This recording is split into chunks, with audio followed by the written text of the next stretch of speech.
primeira vez que eu trago o Nelson Rodrigues aqui para o canal. E faço isso com nada mais, nada menos que Vestido de Noiva, a sua peça de 28 de dezembro de 1943, que constitui um marco incontornável do teatro brasileiro. Há um antes e há um depois de Vestido de Noiva.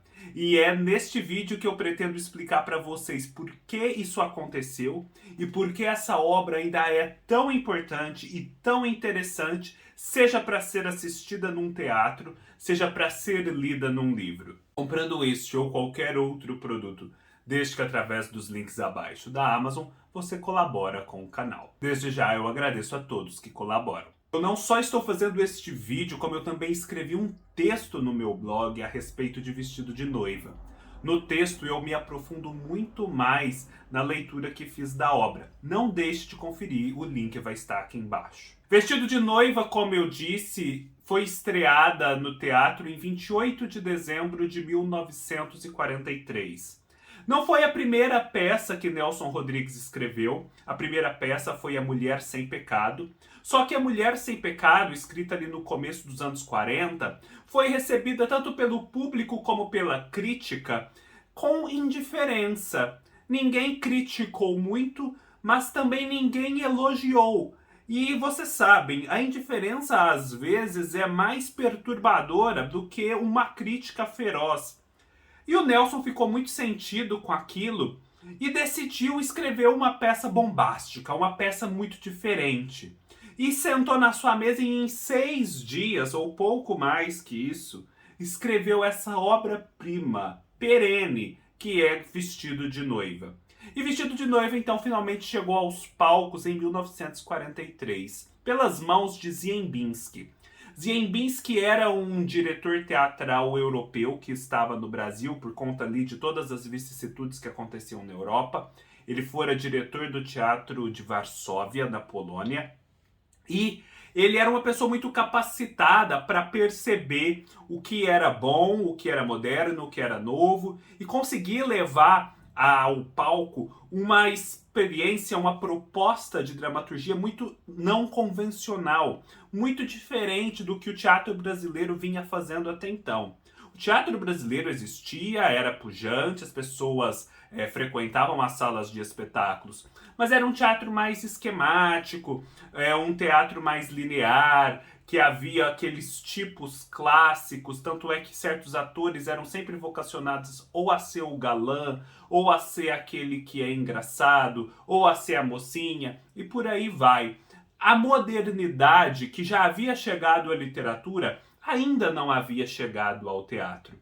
E o grande trunfo de Vestido de Noiva é justamente fazer isso. Fazer com que a modernidade chegue ao teatro brasileiro. E não só ao teatro brasileiro, como ao teatro mundial. Porque Ziembinski, quando recebeu essa peça em mãos, disse assim: eu nunca vi nada semelhante no teatro universal, na história da dramaturgia.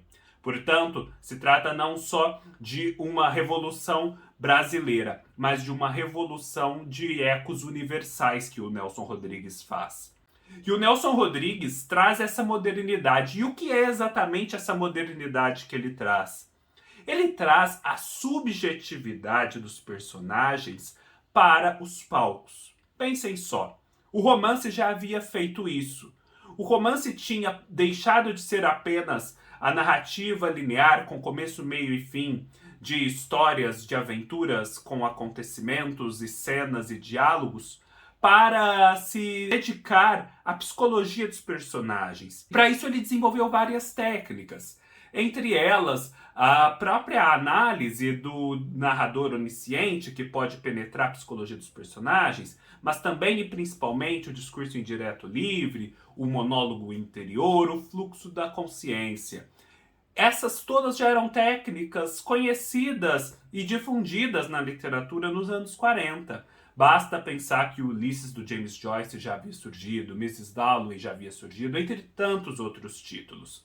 Mas no teatro isso não acontecia dessa forma. Até porque era muito difícil trazer a subjetividade para o teatro. Afinal, O teatro é encenado, ele é naturalmente objetivo. Existem atores em cena, existe um palco, existem diálogos, existe um público que precisa perceber aquilo, existem interações, movimentos, objetos em cena. Como expressar a psicologia através das ferramentas que o teatro oferece.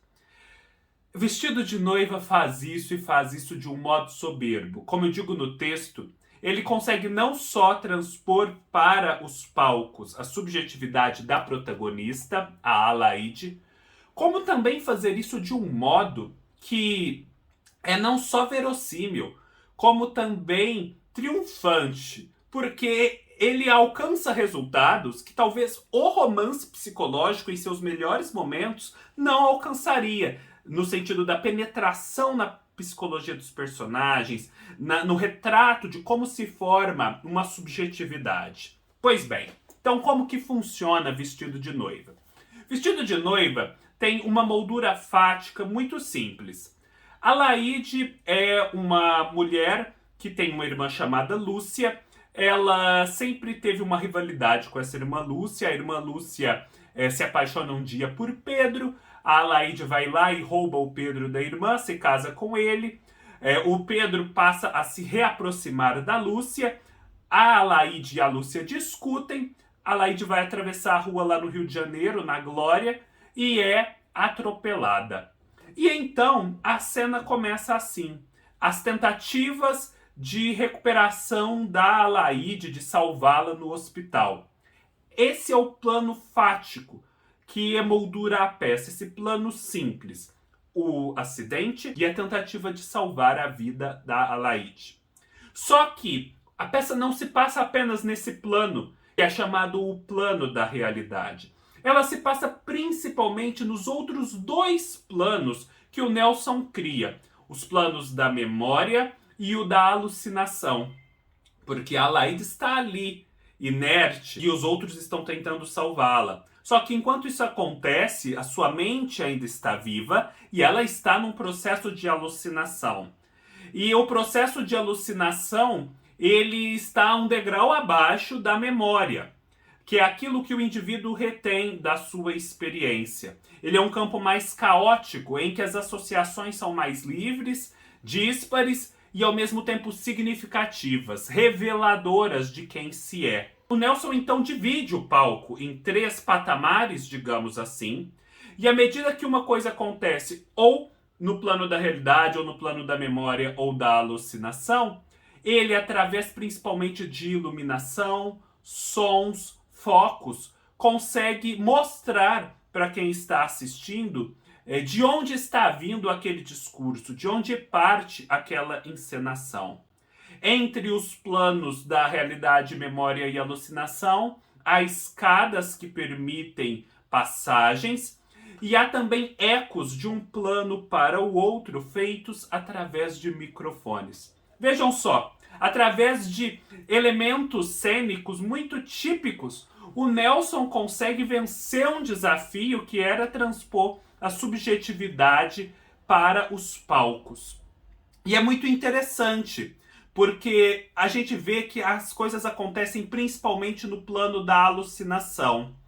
As memórias da Alaide vão se misturando às suas expectativas, aos seus medos, às suas culpas e às suas experiências mais primitivas, que talvez se ela fosse fazer um discurso para ela mesma, ela não percebesse como determinantes. Mas uma vez no plano da alucinação, em que a liberdade reina, a gente percebe que aquilo foi marcante para a formação da personalidade e, quiçá, para ela depois tomar atitudes como a de roubar o marido da irmã, de ter que arrumar um homem de uma forma assim tão transgressora e traumática. A Alaide e a Lúcia cresceram numa casa que antes pertencera a uma meretriz, a Madame Clessy. A Madame Clessy era uma daquelas grandes damas do começo do século, aquelas mulheres não convencionais que tinham uma vida toda aventurosa, principalmente uma vida amorosa.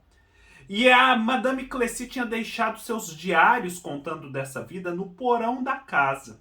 E antes que o pai da Alaide conseguisse recuperá-los e destruí-los, a Alaide tem acesso a eles e os lê. E não só os lê, como também passa a procurar informações a respeito de Madame Cleci nos jornais e descobre que ela teve um desfecho dramático, que fora ser assassinada pelo seu namorado de 17 anos.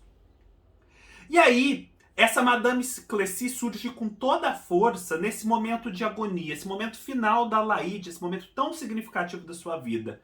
Ela surge com força no plano da alucinação, meio que mostrando que ela era o amálgama de vários outros elementos que foram formando a personalidade da Alaide. E aí, vez ou outra, no plano da memória, nós vamos tendo acesso ao que aconteceu na vida da Alaide de forma mais condizente com a realidade.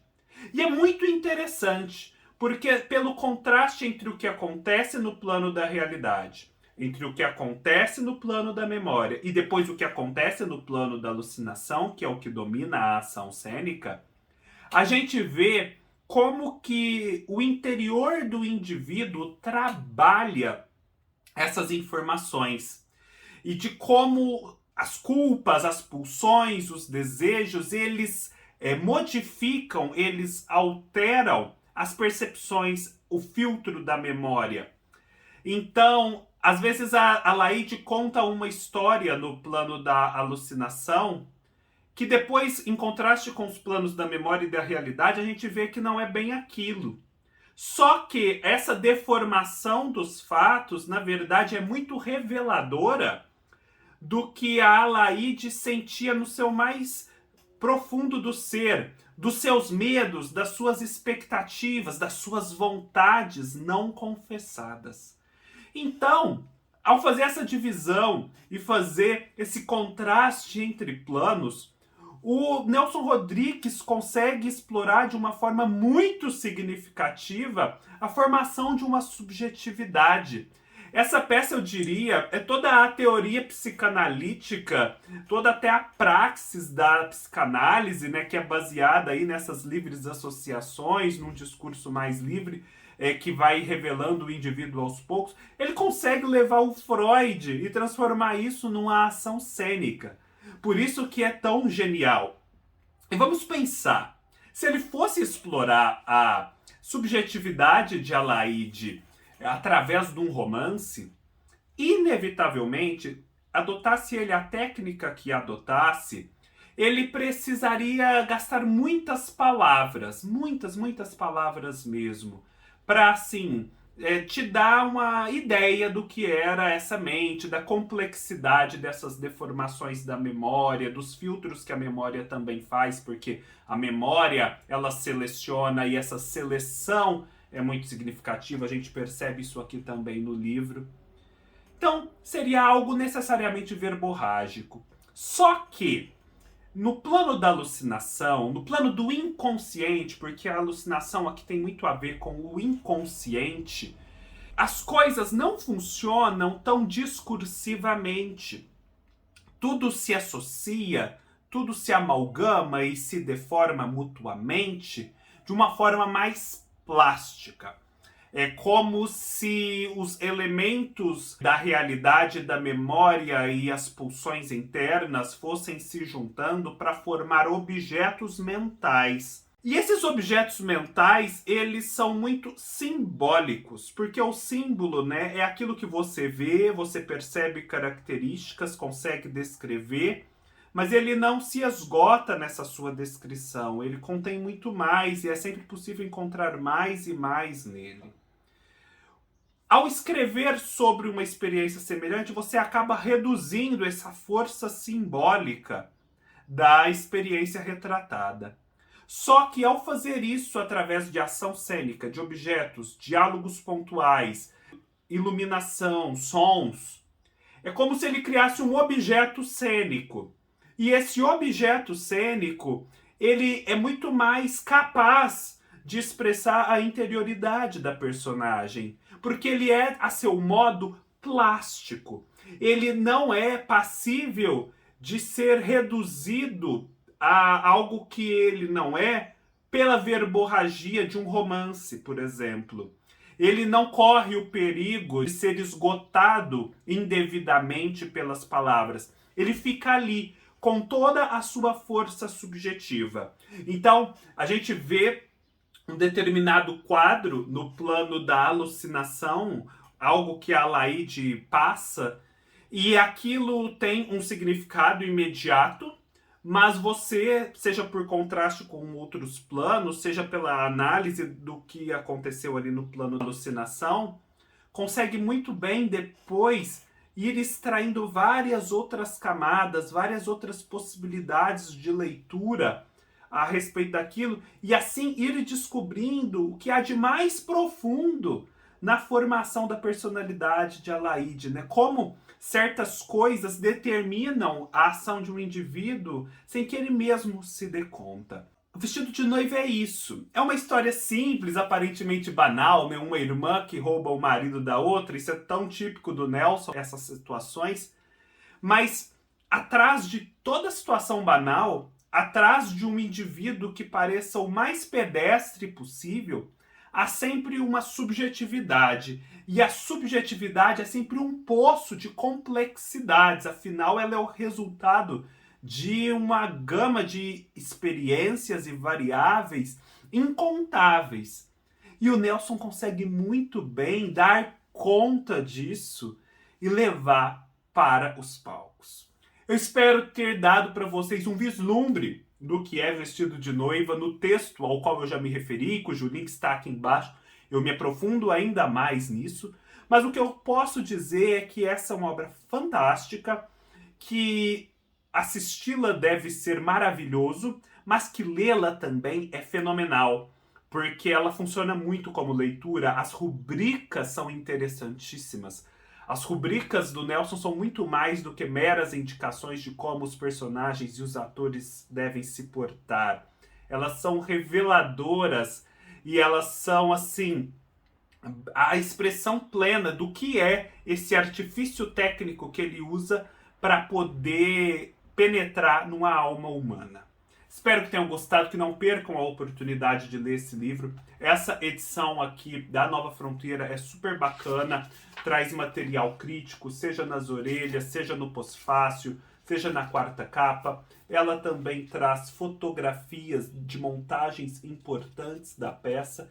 E ela tem todo esse espaço, né, a margem em que você pode ocupar com as suas anotações e impressões. Eu mesmo escrevi pra caramba nesse livro.